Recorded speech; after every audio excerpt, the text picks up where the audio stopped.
ರೀ, ನನಗೇನು ಆಗೋದಿಲ್ಲ. ಅಷ್ಟೇ ಭಯ ಪಡ್ತಾ ಇದ್ದೀರಿ.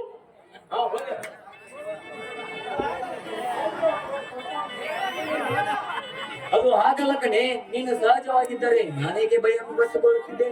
ಈಗ ನೀನು ದಿನ ತುಂಬಿದ ತುಂಬ ಗರ್ಭಿಣಿ. ಈ ಸಮಯದಲ್ಲಿ ಕಳಕಳಿಯಿಂದ ನೋಡ್ಕೊಳ್ಳೋದು ನನ್ನಂತ ಗಂಡನ ಕರ್ತವ್ಯ ಕಾಶಿಬಾಯಿ, ನನ್ನಂತ ಗಂಡನ ಕರ್ತವ್ಯ. ಶ್ರೀ, ಯಾವ ದೇವರ ಹರಕೆ ಫಲವೂ ಏನು?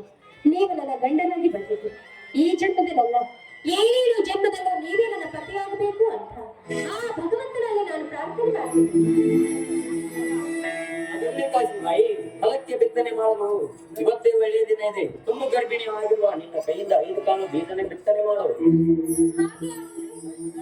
ಸರಿ, ಹಾಗಾದ್ರೆ ಬೀಜಗಳನ್ನು ತೆಗೆದುಕೋ, ನಾನು ಭೂಮಿಯನ್ನು ಅಗಿತ್ತೇನೆ, ನೀ ಬಿತ್ತನೆ ಮಾಡು.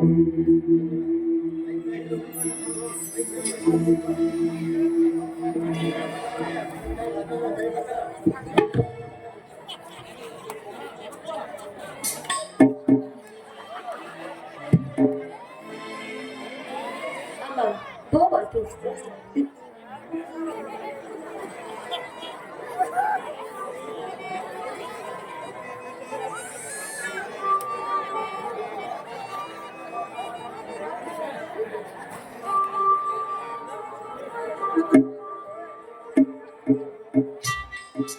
ನನ್ನ ಪತಿದೇವರು ನಿಷ್ಠೆಯಿಂದ ನಿನ್ನ ಪೂಜೆ ಮಾಡಿ ಉಡಿ ತುಂಬ್ತಾ ಇದ್ದಾರೆ. ತುಂಬಿದ ಉಡಿ ಚಿನ್ನದ ರಾಶಿ ಆಗುವಂತೆ ಹಾರೈಸುವಂತ ಈ ನಿನ್ನ ಮಗಳಿಗೆ ಹಂತ ಸಲುವಾಗಿ ಬೇಡ್ಕೊತಿದ್ದಾರೆ.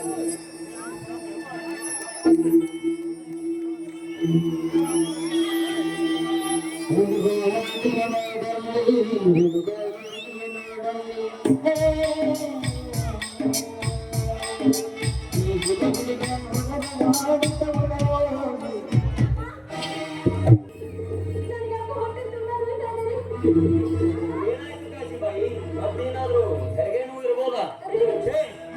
ಎಂತ ಕೆಲಸ ಮಾಡಿಬಿಟ್ಟೆ, ಇಂಥ ಸಮಯದಲ್ಲೂ ನಿನ್ನನ್ನು ಹೊಲಕ್ಕೆ ಕರೆದುಕೊಂಡು ಬಂದು ಬಿಟ್ಟೆ. ಈಗ ನಾನೇನು ಮಾಡಲಿ?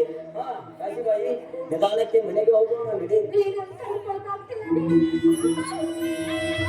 ಅಯ್ಯೋ ದೇವರೇ, ಈಗ ನಾನೇನು ಮಾಡಲಿ? ಎಂತ ಪರಿಸ್ಥಿತಿ ಬಂದು ಬಿಟ್ಟಿತ್ತಲ್ಲ ನನಗೆ. ಹಾ ಇರು ಕಾಶಿಬಾಯಿ, ಇಲ್ಲೇ ಪಕ್ಕದ ಹೊಲದಲ್ಲಿ ಯಾರೋ ಹೆಂಗಸರಿದ್ದರೆ ಕರೆದುಕೊಂಡು ಬರುತ್ತೇನೆ.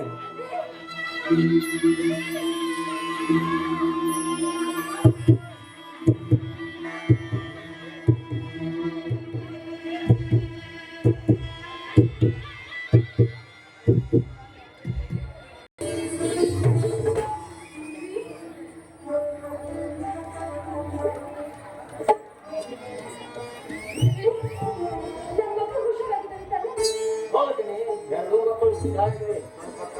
ನೋಡು ಕಾಶಿಬಾಯಿ, ನೋಡು.